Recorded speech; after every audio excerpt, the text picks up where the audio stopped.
another thing that comes up again and again. Right. You know, you can't just quit your job, you know, or you know, you got to have the money, and of But course see, that's true in a way, but how far can we extend that? well, what they mean by that is that you can't quit your slavery.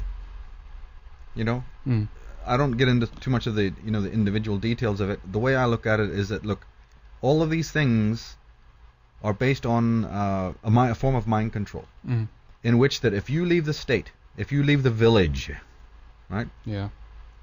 Which is so many interpretations. If you cross yourself off, right, the crossed man, right? If you desire to leave, if you desire to rebel, if you desire to be an outsider, you will suffer. You'll die. You know, and I can't say there isn't going to be suffering. In fact, there is a lot of suffering.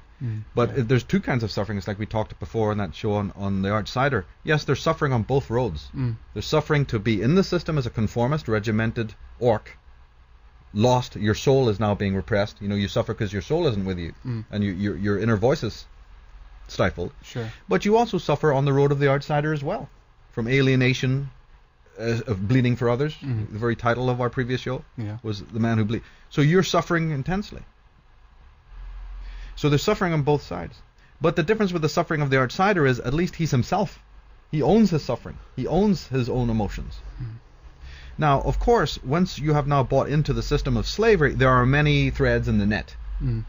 Right? There's economic slavery, there's all, domestic slavery, which is, I think, the worst kind. And you're always going to find the one that, or you're always going to find one, rather, right. I guess, if, but, if you need it. Like Frank Herbert, again, the author of Dune, he said that, a web is not made with one thread.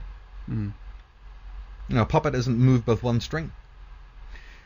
But a lot of people have their intelligence in the brains now and have had for many years to be investigating this whole question of prosperity, this whole question of, how do I disconnect?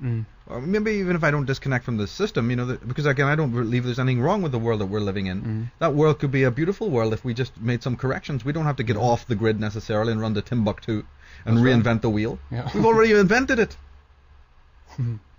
But it's just corrupt.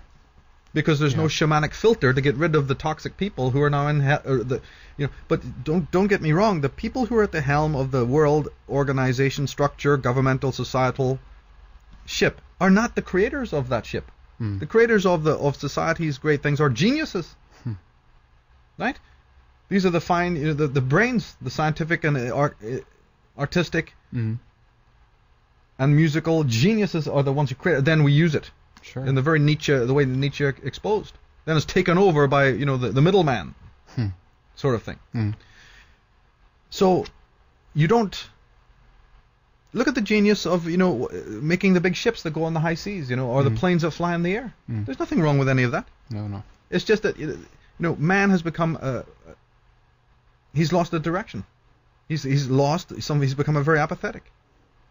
And this web is... The forms of slavery are manifold.